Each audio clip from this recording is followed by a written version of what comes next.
Hey, everybody, welcome back to the Flotrack podcast. I'm Kevin Sully, joined by Lincoln Shrike. Good morning, Lincoln. Hey, good morning, Kevin. How are you?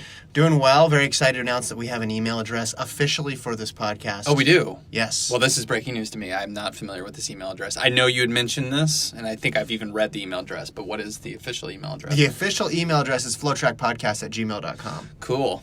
Wow, that was available. Okay. I was surprised as well. So people can send in questions, comments, show topics. Listen, we're doing this thing 5 days a week. Mm-hmm. It's not like we couldn't use some help from the listeners on things that they're interested to talk about throughout the course of this show. Yeah, people like to email in. You've seen a big success with your own House of Run show with that, so I don't know if it'll take a long time to build that rabbit of an email fan base because, people...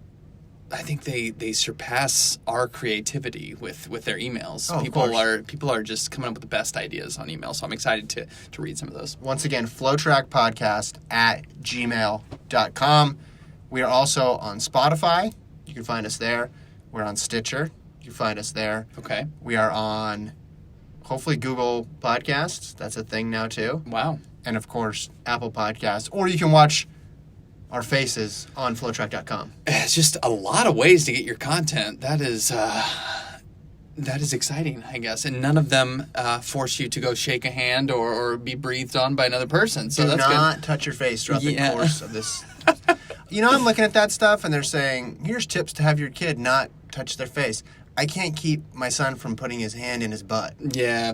Well, that might be the safest spot, to be honest. Yesterday, I was driving and my son was in the back seat and he was picking his nose. And I thought about, I was driving, so I didn't, but I saw it in the rear view mirror and I thought about taking a picture and said, Knox is really scared about the coronavirus right now.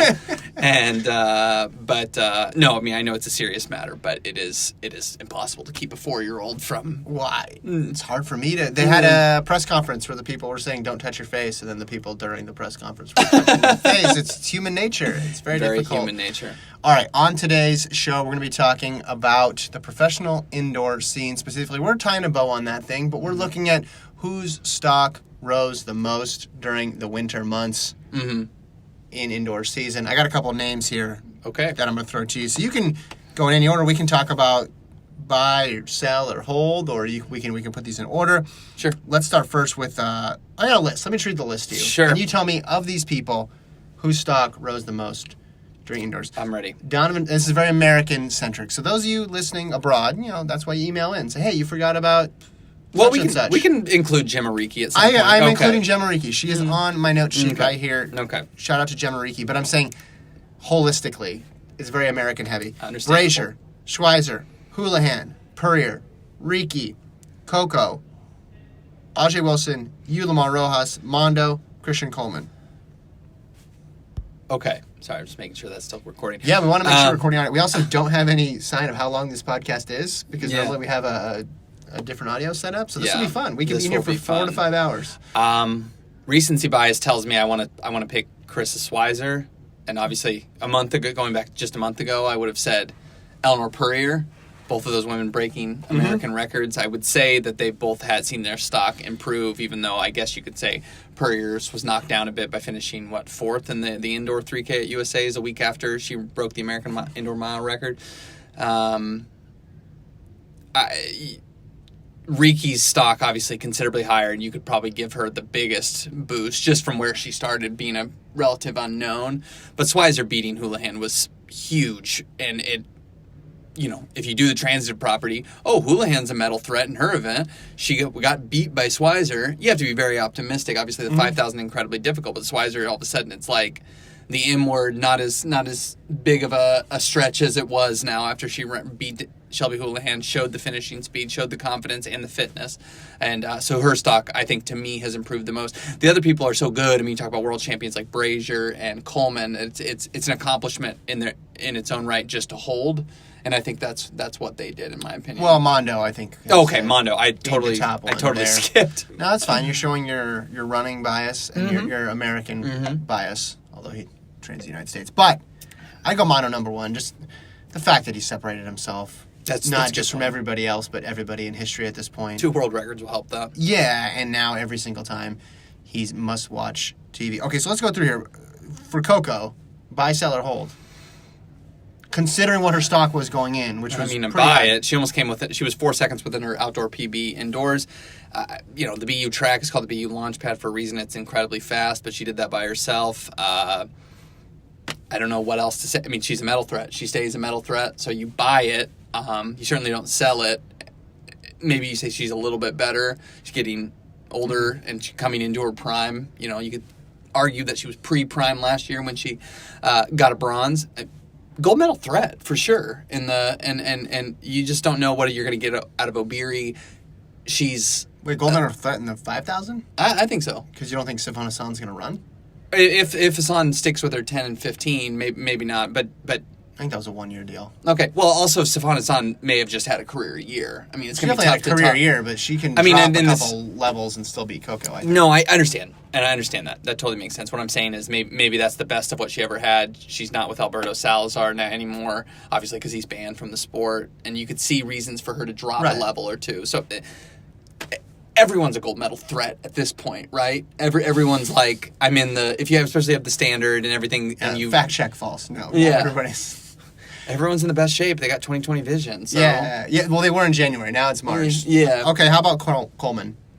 I would hold on, just for the record. I would hold on Coco. Yes, she's really good, but I think after last year and getting that bronze and actually being in the mix for, she was in the mix for the gold. Yeah. In that last lap and then fell back to third. I think her stock was already high. Obviously, this is very hypothetical because we don't have a price pinned to her, but I think her odds basically stayed the same because she's still got to go another level up. And you think, especially if Hassan is I in think the event. And again, I don't know this for a fact. I haven't talked to anybody.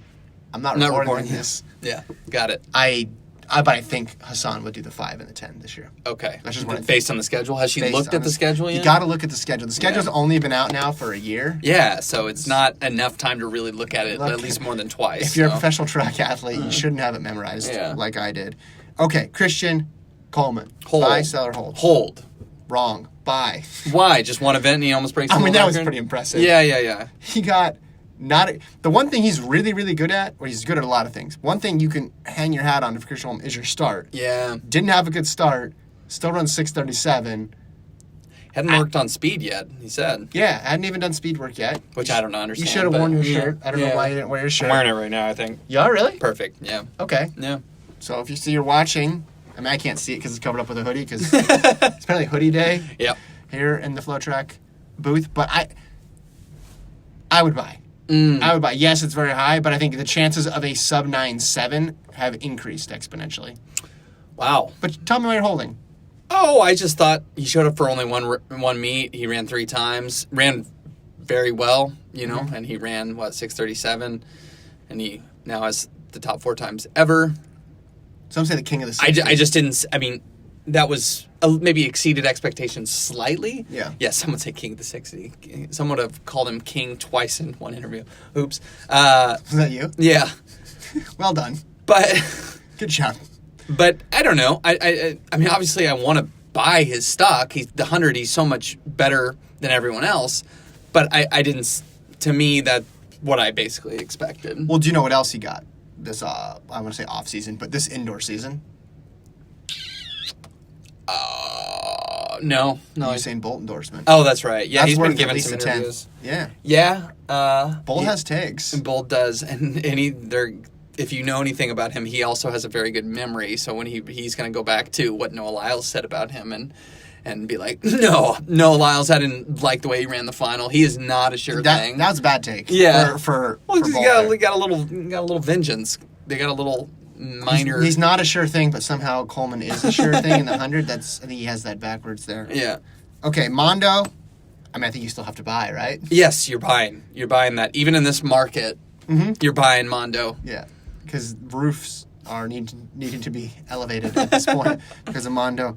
Yulimar Rojas, world record in the indoor triple jump? Yeah, I don't know if I'm spending my cash on the triple jump necessarily. Why not? Well, she's way better than everyone else, and she jumped 15:43. Did she get the outdoor world record too? If there's an outdoor season, I think she gets the outdoor world record. It's only 7 centimeters away. She's way better than everyone else. which doesn't mean anything relative to the world record. But if you jump 15:43 in February, I assume you can jump 15:50 outdoors in an Olympic year. So yeah, I think you buy her, buy that stock. But I'm going to need it to be much less pricey than some of these other athletes. It's all relative. Yeah, it's all relative. You're I assuming don't have a lot of cash to go around. As I like to say, Kevin, I'm not exactly liquid right now. We're not talking about you in real life. Yeah. We're talking about hypothetical track GM Lincoln here. Yeah. How about Ajee Wilson? Ooh. Hold. Good season. Broke the American record, but that's becoming routine at Millrose. I agree. Unfortunately for her, she's so good that winning is so routine, especially in the United States. I would be tempted more to buy her because of what she's been talking about, how 2019 ended, seeming to indicate that she got complacent. Explain to the listeners who maybe didn't watch your Albuquerque interview or my Albuquerque interview the day before, where you literally asked the exact same questions. It happens. Because you don't watch my content. Yeah, sorry about that. Do not watch my content. I'm sorry. I only have so much energy, and vegan YouTube videos fill up a lot of my time. So, yes, basically, in different words, Wilson suggested that last outdoor season, maybe she lost focus a little bit. Yeah. And she didn't use the word complacent, but she did say maybe I lost focus. And if you read the tea leaves, I think you can say that she may have just being the favorite and winning everything before that, may have not considered the Halima Nakali. Well, nobody did. No, nobody did. But who, by the way, still should have been disqualified, and I'm going to be talking about that for the next 5. And as long as I'm employed, I'm going to be talking about how Halima Nakali should have been disqualified in the semifinal. Absolutely, and maybe you could argue the final too. She you can read the tea leaves and think that she is saying that she got a little complacent and doesn't want to lose focus like that again going into 2020. So I think that is excellent sign of transparency from her, and this is the Ajee Wilson Revenge Tour year, and she's been running well.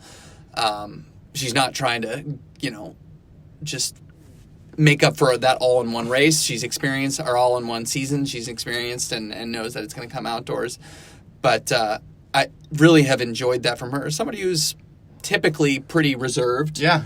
So for her, that's saying a lot for her to admit that. And not that she's trying to hide things, but she is typically not extremely quotable. So for her coming out of that and saying that 2019 was maybe a loss of focus and complacency was significant. And I think it says a lot about what we can expect for her outdoors. Yeah, it goes to show that she thinks when she's at her best, she's the best in the world. And she is. Which is accurate. Yeah. But she could have said, oh, yeah, I just had a bad race that one day, or those women were better than me, but she's saying essentially, like, I need to take this, be more focused, take this more seriously. Right.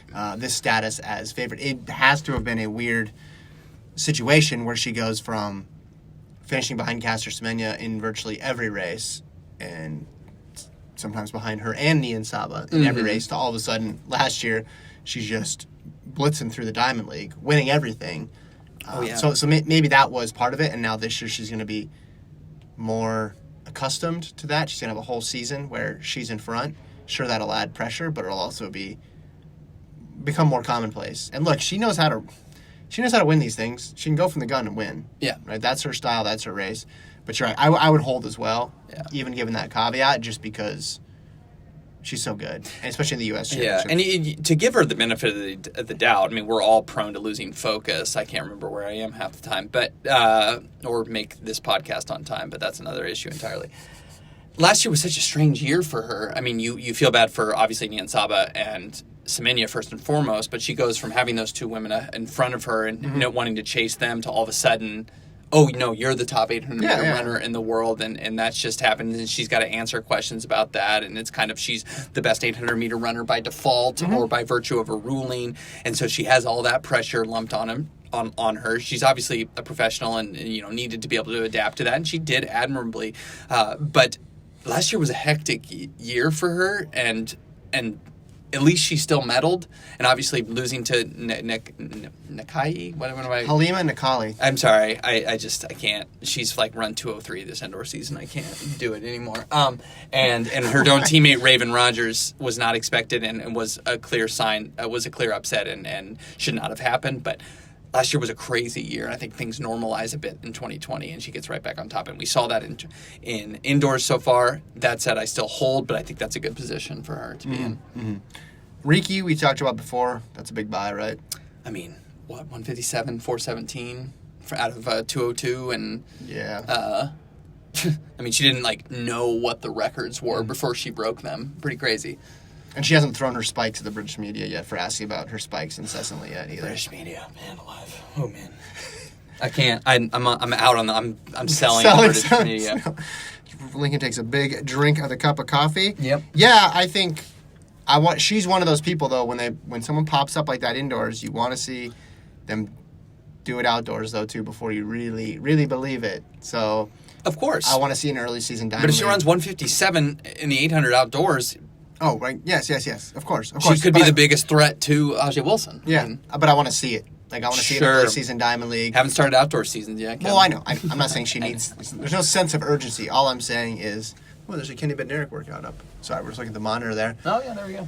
Filmed by some of the greatest. Memories of me and Lincoln in Autumnal. Oh, there's a shot of Lincoln. There he is. Okay, none of... Great. Okay. No, people listening or watching won't get the benefit of this, but the Kenny B workout was one of a kind. Good time. Yeah. I think, again, it's sort of like those 60, although the 60 is different because it's literally a different distance, but those 60-meter people, you want to see them actually do it outdoors. Speaking of 60-meter people, Marvin Brazier. Buy? Ooh, that's tough. He hasn't run in a couple years. It's a good price. Oh, yeah, I guess the price would be down significantly, but do we take it to the 100? Here's who I would want to buy right now is Ronnie Baker. That's who I would actually want to buy. A guy who was running the 60 very well to end the year. Now, he still doesn't have the standard. Mm-hmm. I think he'll get that 10.05 at some point, but, it's trouble for him. Last outdoor season didn't make the team coming off an injury. But, yeah, I don't think these guys are peers, obviously, to Christian Coleman. That's not a bold fact or bold statement at all. But, there's some dudes popping up in the sprints. There's some dudes? Coming out of the woodwork that maybe we didn't consider. I mean, Baker more so, obviously, than Brazier, but Brazier coming in. Is there a young guy? Runner-up. What's up? Is there, a young guy, though? Who's going to be the Coleman of this Olympic cycle? In the 100? We've been talking about the NCAAs, and I heard you and Gordon yesterday at 1.5x speed kind of mocking me for being critical of the NCAA, saying every year there's going to be somebody. And I think that's one of the 3 or 4 big questions here. This was the year I was kind of agreeing with you, though. And maybe we'll be proven wrong in 2 weeks because we need a dude or a woman on the women's side of things. Who's going to be that sprinter that really steps it up? You figure it has to be somebody because by virtue of winning the NCAA meet, you've proven yourself to be very, very good, and you're going to have to run extremely fast to do it. I just don't know. I don't see it. But last year we didn't see Tiana Daniels and obviously Sha'Carri Richardson. We didn't see those people, and they emerged. And specifically Daniels going from somebody who didn't win NCAAs in her senior year to somebody who made the world final. So yeah, between those two, between the 10.75 from Richardson and the world spot from Daniels, right? That's what I'm saying. Some male sprinter is going to have to get in the mix on the college side of things. I just don't know who it's going to be. I can see Mekhi Harris in the 200 being that guy, but because the 200's weak. But no, even through 95% of the NCAA indoor season, there hasn't been a sprint performance that's made me go, wow. So, and we all know that's the threshold. That's the standard. That's what you need to do to really... If I'm just bored in Albuquerque and just eating a Jimmy John's with my sunglasses on, you haven't impressed me. Have you guys locked up Jimmy John's sponsorship yet?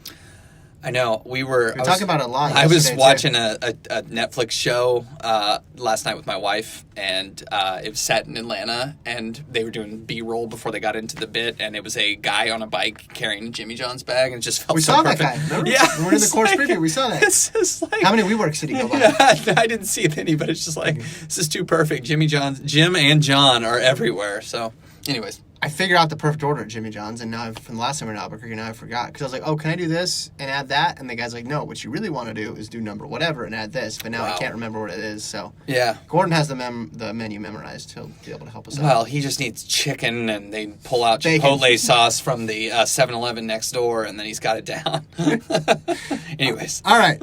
Eleanor, so I'm buying on Bracy stock right now. Yeah, I'd buy. The price is good. Yeah, and you're buying on Baker. Yeah. Eleanor Purrier. Hold. Interesting. Yeah, because we kind of ended up right where we started. I mean, where do you make your bread in track and field? It's championship races. I don't know. Obviously, you don't want to just. Did you say where do you make your bread? Seriously? Yeah, I did. I'm kind of cool. And this is for my TikTok fans out there.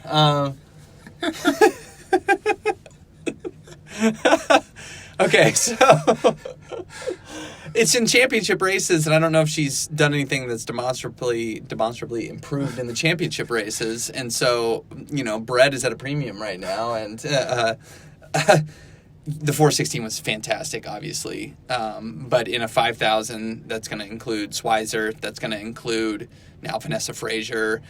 It's still going to be tough for her to make the team. Yeah. It's not a guarantee, even after that mile record, and that was a career race. And I just want to see more out of her. And Albuquerque, the U.S. Championships, were a letdown for sure.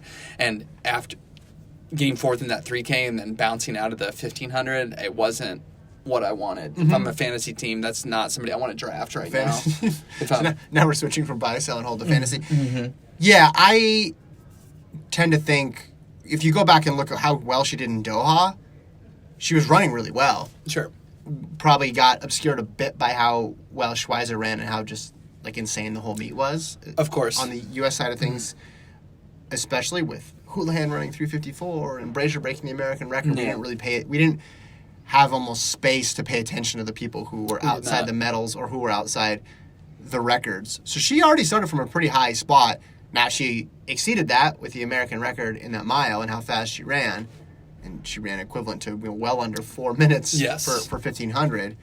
But, yeah, when it came time for that one race. So, I think she's somewhere in between those two performances, which is right where I would expect her to be. I still expect her to make the team, but is there a world where she doesn't? Yes, absolutely. Well, okay. And then, the team, as you said, got way harder. Yes. Right? So that's tough. All right, next one. Now I'm looking on the monitor. I'm seeing an old workout from Penn State and Isaiah Harris. So, Brandon Kidder? Yeah. Isaiah Harris, what do you got? Yeah. Oh, Isaiah Harris. I think you have to buy on him. I think the price is similar to Bracy here. I like these markets on these comeback athletes. I know Isaiah Harris was fourth at USA's last year, and he's made a team. But he was injured last year. And now he's coming, and he's gotten second at USA's Bryce Hoppel, who doesn't lose this time of year, except for to Donavan Brazier. And then I know it was at BU, but Isaiah Harris ran 4 flat in the mile. I did not expect. I think he's got to be the biggest shoe size guy to ever break. Maybe Andrew Whitting's challenging for that. Is there a list? He has size 13 feet, and he almost broke 4 minutes in the mile. He looks like a linebacker. I know it was at BU, but that was Still incredibly counts. impressive. No, of course it does. That was incredibly impressive to me. We were watching it in our Atlanta hotel room, and I said, is he going to run 4:10? Right. And I was way off. He's a 4 flat guy. The 800 is difficult, of course, in the United States, but I'm definitely buying that stock right now. Okay. How about Shelby Houlihan? I do have a budget here, so I should probably stop spending all my money. But you have to buy still. Okay, she got outkicked by Karissa Schweizer, but if you talk about an indoor season where she started out with a 424 mile and a 201 double. Yeah. She sweeps USA's, and then she runs an 826 3,000. If you do that look at that in a vacuum, I think you're like, that was a fantastic indoor season. It still was. Doesn't matter that she was outkicked by Schweizer in a time trial. That's not a race where she's gonna. That's not a time trial. Is not how track and field works. We know that. So she's still the favorite in the 1,500 by leaps and bounds. And you have to buy. And if Hassan doesn't run the 15 at Worlds, there's a path to gold. Absolutely a path to gold. Is she on the level of Kip Yegon? Maybe not yet, but she's sniffing it. She's really close. Yeah. I mean, 354 is. There's something. I know she was disappointed last year, despite getting the American record, because she won the American record in the win. Mm-hmm. But I think she took a step forward because she closed it even on everybody else. Yes. And keep in mind that was her first big time championship 1,500 meters. Right. I mean, she took off in 2018, and 2019 she took another step forward. You expect it again in 2020. So. Yeah, because before it was 5,000. Mm-hmm. She was not in the mix. Not a factor at all. Yeah, so completely different. Schweizer, we already talked about. Buy. Yeah, I think so. Absolutely. I mean, she, even in the shadow of Shelby Houlihan looked fantastic at USA's. And then obviously the American record coming off of a season where she PR'd twice in a row in Doha in the 5,000. I think she's somebody that has a reasonable shot to break Shelby's American record in the 5,000 outdoors. And when you get down to that range and you talk about her improved finishing speed, you have to put her in the potential medal threat in Tokyo. Now, is she gonna? She's not on the level of Klosterhoffen yet, but can she get there? I think so, absolutely. And no one's a guarantee in the 5,000 except for if Hassan, is in the 5K. She's the only one, and maybe Obiri that you could say they're pretty much guaranteed to get medals. But Schweizer's in the mix. And Brazier.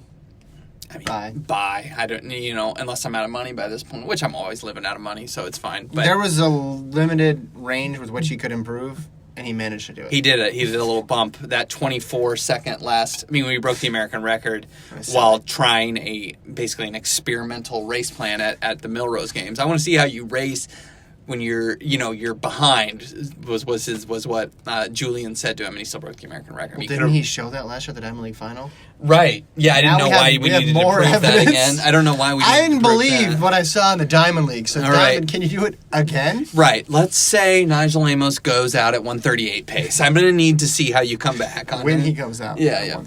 Okay, let's reset this. So, all these athletes combined, who would you say stock improved the most in the indoor season? Yeah, I know I forgot him at the beginning, but it was obviously Mondo Duplantis. I totally forgot him, and I apologize to the Swedish Federation, all pole vaulters, the state of Louisiana, and LSU. I apologize to everyone.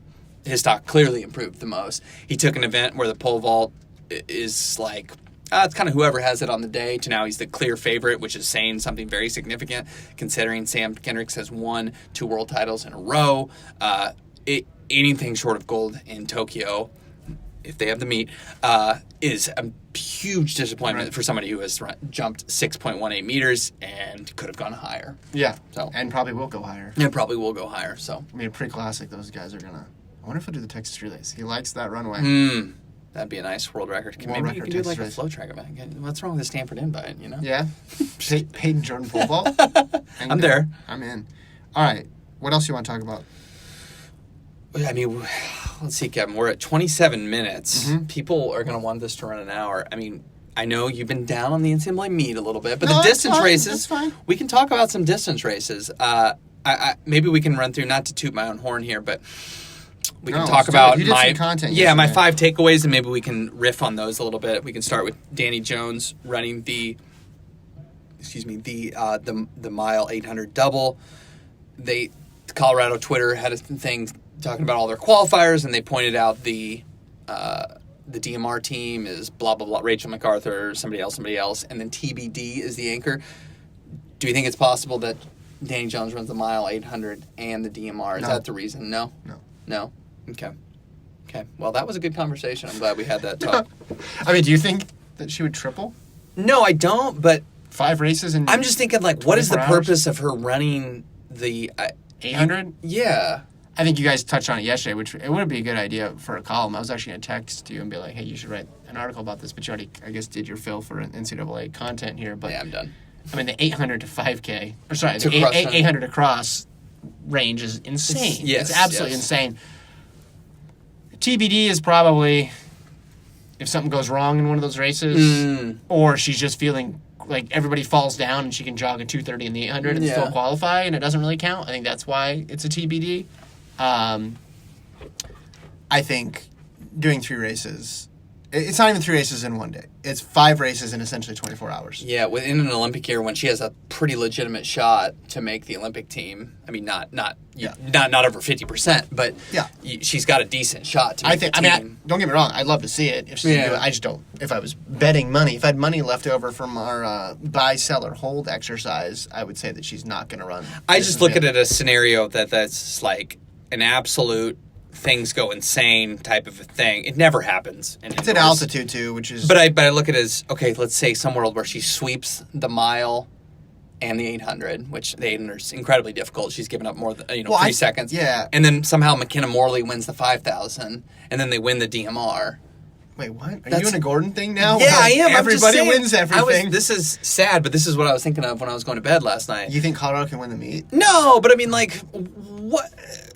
Why else is she in these all these weird events? I mean, is it really just a play for a legacy? Like, I think what it is mixing it up, keeping it fresh, working on weaknesses. And that's the so whole using this meet as a as a stepping stone to outdoors and then Olympic trials. Now, I haven't talked to her. I'll be interested to talk to her at the meet. Hopefully she's at the press conference so we can get some more clarity about that.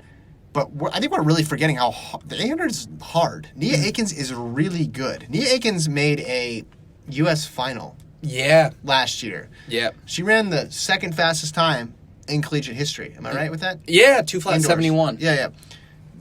Carly Thomas from UW is really good. She was running in Doha for Australia. If Danny Jones pulls that off, forget all the other stuff. That's just a huge feat. That's a huge accomplishment. And I get that the mile is more manageable than the 800. And she's already won the mile. It's over? It's over. It's much, and she's done it before. It's not like an 800. I mean, what did she got it with a converted time, right? What was her actual time? How fast did she actually run? 2:04 something, and then it's converted to 2:03:58. Okay. So. Yeah. That would be a monumental upset if she's able to beat Nia Akins, I think, and Carly Thomas.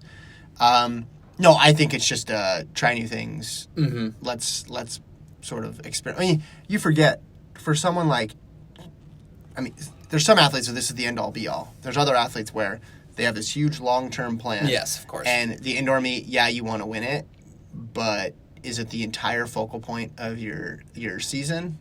No. Yeah. I don't think it is. We saw 2 years ago, she barely ran. She got in last minute on a qualifier and then made it to indoors and ran really well. Almost beat Purrier in that in that mile. So here's what I'm excited about in the whole indoor meet. I'll tell you what I'm excited about. I'm excited about Jones. I'm excited about this NAU thing. Gordon's talked me into it. And because of how all the chips have fallen with all these other teams, it's become interesting. Yeah. And hold on, let me do a side note on that. Because I said this to Gordon, it's like all the random things that had to happen for NAU to get in the mix is pretty extraordinary, right? Because FSU was really strong preseason. They've had some guys redshirt. LSU, obviously we knew Mondo was going to go pro, so that's not a crazy surprise, but they got a lot of transfers, right, from other schools. Oregon is good, as you guys mentioned yesterday, but Eric Edwards transferred to LSU, so it's like everybody kind of weaken themselves a bit. Yeah, it kind of reminds me of something else that's maybe going on in the news right now, where a lot of things were fractured, and all of a sudden it consolidated, and it led to this different result, this unpredictable result. And I think that's what we're seeing. No, is that a stretch? No, I agree. Right? I'm not... I'm doing too many daily episodes. Yeah, maybe, but I just think, NAU is poised to just kind of shoot right up the middle here. Yeah. Because of how all these things have broken for other teams. And I get the transfer stuff, you lose a person, gain a person, this, that, and the other. But, it's been remarkable. So I'm interested in that, interested in Danny Jones, interested in unnamed sprint star that we're going to talk about in 2 weeks. Maybe Terrence Laird from LSU, maybe Micaiah Harris, maybe Raymond Akewo. None of these guys are seat fillers, if you use the movie reference, though, yet. So but if somebody runs... in the 6.4s, 6.49 or 2020, in the 2020s, 20.18 or something like that, we get really excited.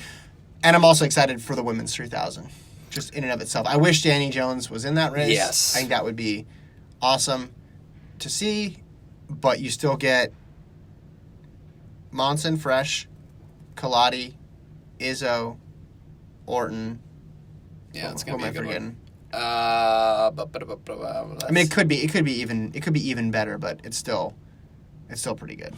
Yeah, there's plenty to get excited about. I'll go to point 2 on my thing on my list. Oh, that was just point 1. That was just you were talking about stuff you were excited about, which I can agree with. Yeah. The men's 3,000. I don't want to take anything away from the women's race, but the men's 3,000, the trio from NAU, Klecker, Kurgat, Cooper Tier, who I think we can admit has been showing a lot of good things recently. Yard Nagoose. Mm-hmm. And I think that's basically the contingent. But one thing I pointed out was last year in the NCAA, 5 guys broke 750. Yeah. This year, 5 guys have broken 747. So it's just been dramatically. Didn't you half What was the 16th time? Like, you had to run. 7:51 flat was the 16th time. You almost had to run 7:50. So, like I said, five guys broke 7:50. This year, 12 guys broke 7:50. Really improved. Obviously, everyone is cheating with their shoes, but, that's... No, I'm just kidding. BUing it up. Yeah. So, you got Nagus in there. You got Klecker, you got Kurgat. You're down on Kurgat for some reason, which just defies... I am down on him. You're totally overthinking that, by the way. I don't... You got beat by Klecker at Melrose, which, you can't... As we go back to last year, you can't lose at Melrose and then win an NCAA title. We showed that... Oh, wait, no, just kidding. McDonald, Morgan once more. No, it's... You're just... There's such a small sample size that you're overreacting. He ran his 5K in December. It's true. Off of cross-country fitness. He's going to be raring and ready to go. He's going to be fine. Don't pick against him in the 5K. 3K, I get it. If you want to go with Nagus, that's fine. But come on. No, I want to go with Klecker in both. I think Klecker's going to sweep. You got to be bold this time of year. I don't know why this time of year, but you feel like you want to. He's a top returner in both. He's also got like a certain attitude, certain swagger that I like. I think he's Minnesota tough. I mean, I know that didn't work for another K from Minnesota, and I'm looking at you, Amy Klobuchar, but but I think Klecker is going to pull off the sweep. I think he is that good. I think sweeps are going to be really hard at altitude. And I know I picked Kurgat for the double early on. Altitude, he embraces 5,000 feet. That's where he lives. Yeah, I know. That's sea level to him. It's still difficult, though. It's still difficult to pull off the upset. So, the 3,000, I'll take Nagus there right now. Really? Yeah, I mean, maybe I'll have to look on Strava to see any last. I just don't know if he's going to have that motivation because he's coming off that DMR. Yeah. Now, you could immediately refute that by saying, "Well, he won the 1,500 last time," but he wins when it comes down to a kick in the last few meters. Is this race going to come down? Okay, to that? Well, so here's the thing that I was thinking yesterday when I was listening to you guys at 1.5x. We all talk about how great of a coach Mike Smith is, right? Done a great job with NAU. Yeah. Did a great job in his short time with Rupp. He's 1-0. Yeah. Okay. Yeah. I always love trying to figure out what race plans are going to unfold before races. And oftentimes we make a way bigger, we make them way more complicated than they are. And it turns out you ask the athlete after and they're like, no, I don't have a plan. I just kind of roll with it. Which sometimes they're telling the truth. Sometimes they're not. But whatever. Yeah. Okay. Is there any reason why in that men's 5,000 where they have how many entries? 16. Oh, in NAU, 5. Okay, I was going to say, if any had 16 entries, they'd be jog it. Yeah, walk. Get this week. Sorry, 5. Is there any reason why they should not have one of their lower qualified runners go hard looking at you, Ryan Raff, from the gun and make this honest? No, there's no reason they shouldn't do that because it seems like that would be their best play, right? That seems obvious to me. So I just want to make sure I'm not being crazy and overthinking this. They should go from the gun because the best way they have to beat Klecker and to beat Kurgat and to get a whole bunch of points, right? Tyler Day is better in a fast race. That's undisputed. Fact, right? Thank you. Okay. No. Grijalva, is he better in a fast race? Yes, I would say so. Abdihamid Nur, is he better in a fast race? I would say that, yes. Yes, okay. And then you have Farrow and Raff there. Maybe they can pick up some points. They can work together and maybe... I mean, those guys aren't going to score, so just send them out, man. Well, or just rotate at the front. 13-20 pace, let's go. No, rotate them at the front. I'm not saying you just need to have one person be a completely sacrificial lamb, but maybe you can. You have that luxury. That's the whole point of getting 5 people in, is you can do things like this. But you also could rotate at the front with Day, with Grijalva, with Farrow, that's a good point. with Nur. Like, this just seems obvious to me. Now, I am not as smart as Mike Smith. I do not know his athletes in as running well as terms. Maybe you are in other terms. I don't know, man. Yeah. When he dropped that Jay-Z reference on me, I'm like, he's clearly more in tune with pop culture than I am. That's true. He'd be a good content creator. That's a good point, and I think you would have anything to say to your athletes, like if it was Farrow or if it was Raff, saying, if you do this, you're contributing to our team title. Maybe your race is compromised. Maybe you finish 16th or DNF. But this would absolutely contribute. To me, that is correct. Now, will they do that? It's so much easier said than done. But you have 5 of 16. You have a lot. It's not like 2 dudes. It's not like a Gilbert Keegan, Vincent Kiprop, Alabama situation. You got a lot of dudes in there. I mean, BYU had 25% of the 10,000 field, and they didn't really do anything with it. I mean, they obviously did great with it, but they didn't do anything strategy-wise with it. But I just think with NAU... But there's no disputing that this is so much stronger than that 10,000, obviously. So you need to kind of game plan it out, right? And you have a chance at the team title. Right. If you get things to fall. And if it's like it doesn't work and you finish 7th, 8th, and 9th, who cares? Like, this is, I think this is the way you get on the podium. And this is the way you potentially I would agree. win. And this is the way you maybe get a 1, 2, 3. And what you're doing, you're going to have to go against Kurgat and Klecker the next day. Yeah. You're making them have crap in their legs for the next day. That's a great, I think that's, hey, Ryan, I need to have a conversation with you about your race plan. You need to go out hard. How do you feel about 65? Yeah. No, again, and I don't think it's at altitude, so they don't need to go, they don't need to be insane with it, but they need to go honest and make it a 5,000 because race. if not, it plays into the hands of Klecker. What did they run earlier this year? You're the encyclopedia. 13-16. 13-16. So, I mean, I don't know what the altitude conversion is that. That was in Boston. This is in Albuquerque. But whatever that is. 13:30 probably, maybe. Or whatever. 20s. And I think it's probably north of that. But do that. Yeah. Do that. I don't see any reason why you shouldn't run that way. I agree. It's the best for Day to win individual titles. It's the best for Grijalva, Nur. Everybody benefits from it, and your team has now a shot.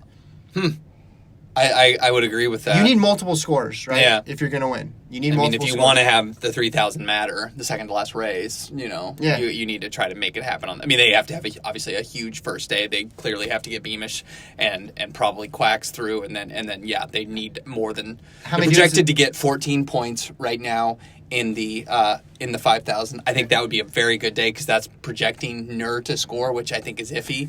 But if I told you they win out at if I told you first mile split is going to be at 13:35 pace, would you say their odds of scoring are much points? Because you're going to see you're not going to see a pack. It's going to be strung out. Right, and that's you're going to see some guys that maybe had a shot to score already well off, and you've thinned it out, and you say who's here to actually compete, who can hang, and you're testing Kurgat at altitude. We haven't seen him race, a championship level competition at altitude. We don't know what he can do, and you're making it difficult. And I think, like you said, that's I hadn't even thought of that, but that's the best way for them, I think. Yeah, I mean, it should have been in your column. That's why you got to run that by me. I can say, hey, Lincoln, because look, if it's a jog fest, right? If it's a jog fest, and everybody's in it with 600 to go, there's 16 people in it with 600 to go.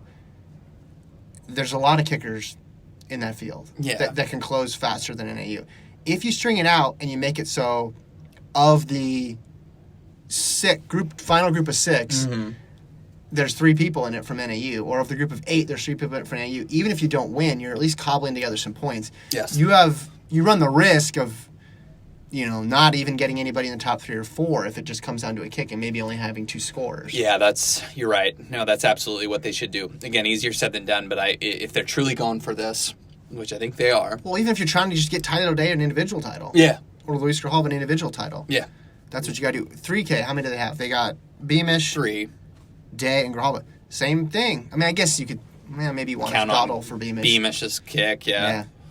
The guy can kick. Yeah, you never know. I mean, anybody's going to be doubling. Everybody's exhausted. Yeah. So that I'm not as 100% on, but although Oliver Hoare I don't think is in that race, which he is very excited about. He's not in the 3K. Could be wrong, but I don't think so. Mile and DMR. Yeah, I think so. Maybe just mile. We'll see.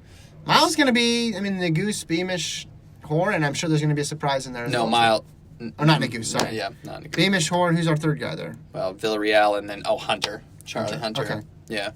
I mean, I'd love to see you guys were talking about this double, triple, quadruple thing, and just how it's kind of like a bummer that a team qualifies a DMR and they pull out all their good runners. Yeah. Mountain West Conference Championship, I think their intermeet is 3 days because they put their DMR on the first night. Now, someone who doesn't necessarily want to travel an extra day, selfishly, to an indoor meet, I mean, if you stretch this thing to 3 days, I think you'd see everybody throwing their best people in the DMR. But it's good that it's a 2-day meet. Yeah, Is it? Yeah. Is it? Just do a nighttime DMR like there's one event. One event. I like that. I do. They get a lot of extra attention on that event because I feel like now the 5,000, just a field or prelim. Like you could do some prelims and then you spread it out over 3 days. Look, I'm not advocating for the endless track meet, which we've all attended, but when you're going to put all this stuff in 2 days, you're going to have a weakening of the fields. That's just going to be natural. I mean, they could do the field events remote. Safety concerns, travel concerns with the coronavirus. You could just send in your split. Just send in your mark. Yeah. Just film it. There's no sketchiness involved with that. What were your other things on your article that I read? Yes, number 3 was the USC women have dropped precipitously from where they were at the beginning of the year. Now, at the beginning of the year, it was all projections. We thought Angie and Ellis was going to compete. We obviously assumed Chanel Brissett was going to be competing for the win again in the 60-meter hurdles, and Ellis hasn't competed indoors, and Brissett did not qualify, so that drops them a bit, and also Texas A&M has risen with their field event athletes. Yeah. But that was basically, we started the year in January, and they were projected to win. This is just people coming up with numbers, and by people I mean Gordon Mack. They were projected to win by 30 points, and I think anyone that pays attention would have said, oh, they're huge favorites. Now they're projected to win by 4 points. Still projected to win, but when you take out an Ellis who didn't compete, and maybe that was the plan all along, but we don't know, and Brissett didn't qualify, they've dropped considerably. Now, they still have defending 60-meter champion Terry. They still have the 400 champion Roberts, I believe. And Constantine, and they got 3 in there. And yes, and then they have somebody in the 800, and then in the 60 hurdles, they still have 2, including 400-meter hurdles. Champion Anna Cockrell, so in the 4x4, of course. So they still have a good group, but that was one of my takeaways, and we obviously would have known that ahead of the entries. But it's just their team looks quite less formidable than it would have at the beginning of the year with how many bodies they had. Yeah, because if Brissett's in there, then you got 3 women in the hurdles, right? But I think the bigger absence is an Ellis, just because you could have penciled her in for the 200-meter title, probably 10 points. I mean, she's never won that race before. She's won 2 outdoor titles, but she was going to be the huge favorite. So anytime you can just put 10 on the board. That's nice. That's a good position to be in. Brissett, they can still make up those points because between McGlasson and Cockrell, they can go. I mean, Tania Marshall's been really good this year. Yeah. There's some tough hurdlers, but they can at least get 2 to the final, and then you got to hope that your 400-meter runners come through big. You got to hope the TT runs well, which she usually does in big races, and then 4x4 they should be solid. They have so many women there that can. Yeah, that can crank out a good split. They're still the favorite, but they're just not. Yeah, well, the women's thing is not a foregone conclusion. Yeah.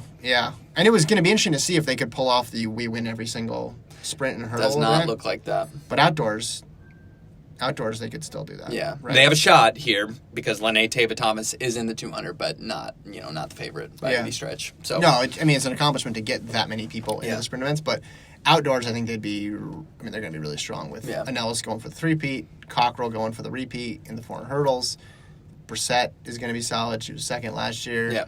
And then you just need Terry and then the 400-meter runs. Because, they got Roberts, Constantine, Lear, and they'll have some other freshmen. Sure. They always just seem to have somebody. Yeah. So the women's side has gotten a lot more interesting. My 4th point we've kind of already touched on. It's just the unique battle on the men's side between the 2 favorites, LSU, which has 200-meter stars, and then high jumpers and long jumpers as their primary point getters, and then we have a cross-country team in NAU battling now. Other teams, I'm sure, will factor in. That's a novel concept? Isn't that what happened last year, basically? Not like a 7 guys. It is a little bit, but it didn't. It ended up still being. Years too? It still ended up being Florida. And I think this is a unique year in that even LSU, they're not incredibly balanced. They just have a few guys that are going to carry them. And then NAU has literally 5,000, 3,000 mile. That's it. No, it's not entirely novel. And you go back to... It's just more acute this year, right? Yeah, I guess you could say. And maybe we just forget the lessons of every year. And I just, But last year... I just remember Georgia versus Oregon that year on the women's side. Field versus track. That's what it was. And then it was a bummer. No, I'm not a bummer, but it's just like that was a reminder that it's like team championship. Yeah, sure. Love the individual events, but not getting too... Now, with NAU doing this weird thing, it kind of makes it interesting. Because it does to me, yeah. As more of a guy who leans towards distance, that's my background. Some people may be surprised, but yeah. Well, it hasn't really been done in this manner before. Oregon obviously was awesome, but they had some points coming from the field. Sure. There's no superstar on the par of Edward Cheserek here, and they had a ton of milers too, so it's a little different. But I guess that's the closest comp. Yeah. To Oregon in 15 and 16, maybe 14, 15, 16. So you're going to ask Mike Smith at the press conference. First of all, you're going to open the question Scoops Callahan style. Champ. He's got a lot of champs going for him. What do you have plans to curtail the LSU leapers and the long jump and the sprinter dashers running around the oval? I think he would catch that right in stride and know exactly where to go with that question. Yeah, there's no defense, right? Unless you're putting glass in the sand pit, or you're cheering for Micaiah Harris to win in the 200, and you're cheering for upsets in the long jump. Yeah. Okay, my final point is we got one more. No, we still got time. We have 10 minutes. 10 minutes. Well, we can discuss this. The 5,000 is an women's 5,000.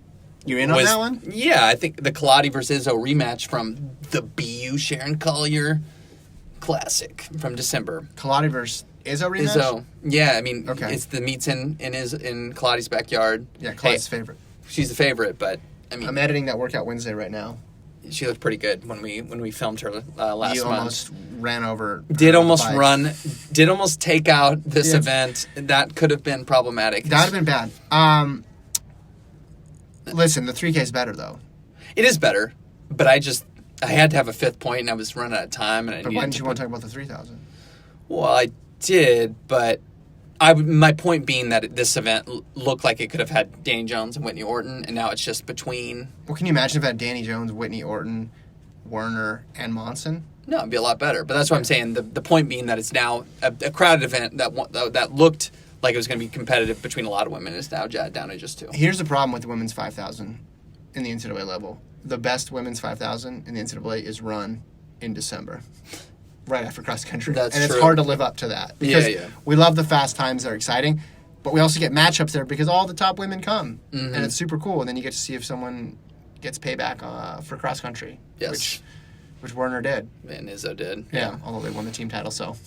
Not exactly needing they didn't need a ton of payback. Yeah. So that's always the problem. I guess my question is, does Kaladi win on the home turf in Albuquerque? Yes. Kaladi wins that one. 3K, I haven't seen a ton from Monson this year. Well, she did beat Kaladi at Melrose. Yes, so that's enough for me that she's going to win the 3,000. Miles is going to go to Jones. BYU and Stanford are going to be close in that DMR. Hedge towards BYU, probably. Orton's run so well this year that I think they have the advantage. They're scratching their 800-meter runners, so that way they're full of run. All in. Yeah, all in, as you can say. Although, if you're Orton and BYU, you probably want to get the baton behind, right? Yeah, you never want to be ahead with going into the anchor. Well, I think if Colorado runs Danny Jones, I think it's the same thing as the NAU men. The instructions are go, go, go from the gun. You want to put Danny Jones in the Josh Kerr from 2018 position of having to chase. Yeah.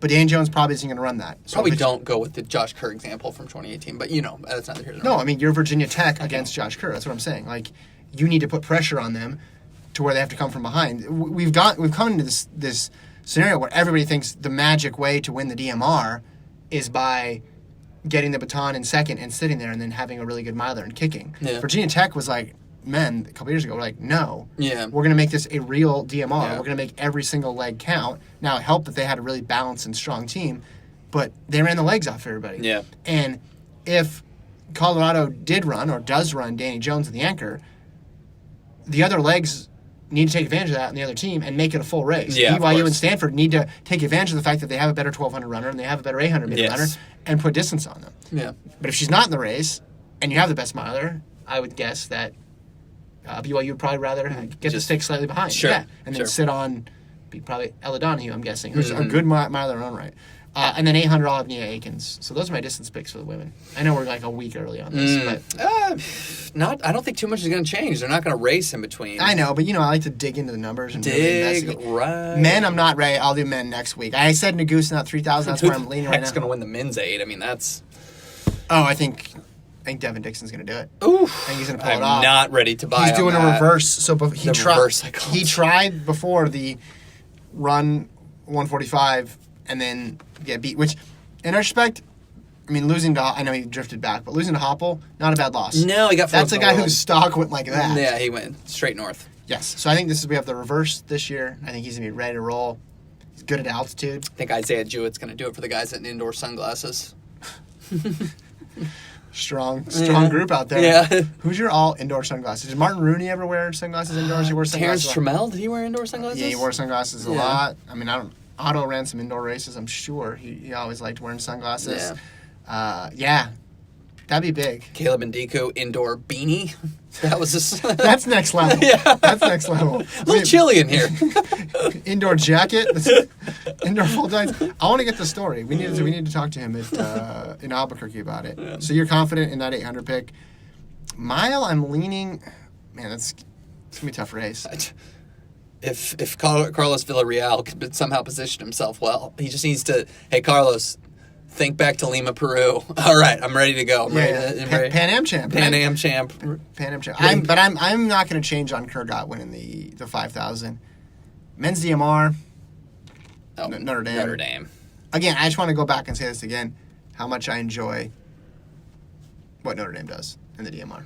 Are they bringing the caravan? I hope they do. You said yesterday that you said Albuquerque was closer. I thought about shorter it, drive? and then I just messed it up. Yeah, I just messed. Geography is not my best. I'm typing this in on the phone. Well, I thought I said that, and then I was like, probably not. Actually. South Bend, Indiana, to Birmingham. So last year they brought a bus. For those of you who don't know what we're talking about, what is that, like 1,200 miles? I wouldn't even know. But they brought a bus. It was awesome. They had fans chanting the whole time. And Lincoln said yesterday on the pod that it's 619 miles. Okay, so half of 9 hours. 9 hours. And Lincoln said yesterday there would definitely be fans this year because Albuquerque is closer to South Bend than Birmingham was. So it's like, what did I say, 619? Okay, Albuquerque to South Bend. Man, that's a long blue line. 1,398 miles. 19 hours away. So more than double. More than double. Why did you look at that? Yeah, it wasn't my finest moment. That was tough. It would be impressive. I hope they show up. We talked to them last year. Good group of kids. But no, I like that they've got a plan, got a system.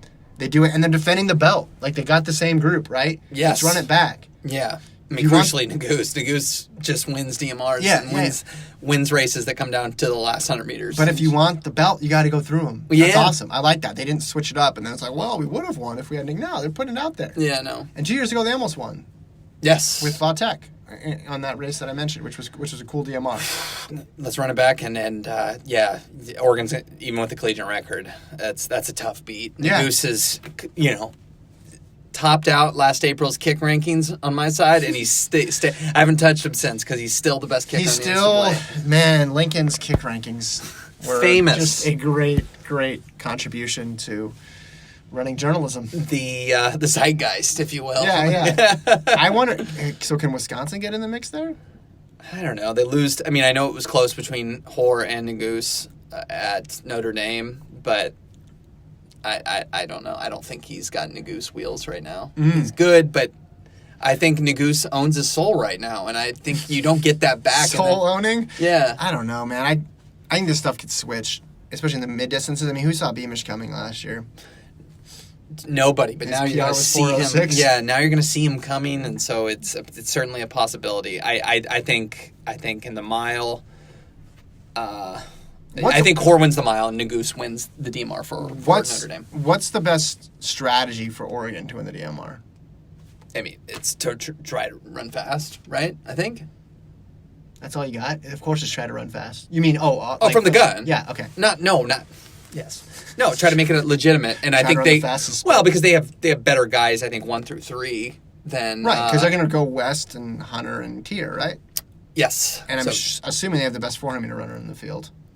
Yeah, their guy was good when they ran 9:24 in January. So, it's certainly going to be better, I assume, than Notre Dame. So that's marginal. It's still going to be close. It's not like they're going to run away. But they're still, if you want to try and run the sting out of, because I will say, Hoare's anchor at Alex Wilson was faster than Nagoose by a couple seconds. So apparently he owns his soul, according to you. He still owns his soul. Okay. I mean, it doesn't mean like on the drive from South Bend to Albuquerque. That short drive, 19 hours. I was listening to that in the car. I almost had to pull over and call you. What is this nonsense? So you think Notre Dame would prefer it just to become a mile race? Of course. Same thing with Wisconsin and Oregon. Oregon needs to go honest, yes. Well, who's Oregon's coach?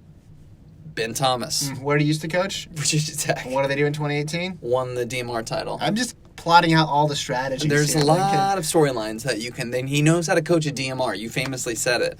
Is that not true? He does know how to do it, but they're wearing anti-Nagoose, like wanted Nagoose shirts right now in Eugene because they are just focusing their attention on him. You don't think he knows how to coach a DMR? I think he does. Yeah. I didn't know that was a phenomenon before. I didn't either, but he's damn good at it. Yeah, I it mean, seems like he's got it figured out. He's got the collegiate record, and he got the win 2 years ago. Wow. Would he be the first guy to win 2 separate DMR titles at different schools? What? Tom Lewis, Yeah. if you're watching, Yeah, figure Coaches it out. Association. Yeah. That's a good one. I don't know. There's probably a really obvious answer. Probably, but I have no idea, so we'll find out. Yeah, it's just like when Gordon asks you, when's the last time Stanford hasn't made He this pulled that event? again. What did he ask? Oh, when's the last time Florida didn't run the 4x4? I was like, I don't know, man. You should always just say 97. Yeah, When's the last time Florida? back in the year of Speedy Carlton's injury. Did you know? Did you look it up after? No, I didn't, because I'm just out on stats like that Yeah. no one on planet Earth knows. But I like that wins 2 different Yeah. DMRs at 2 different schools.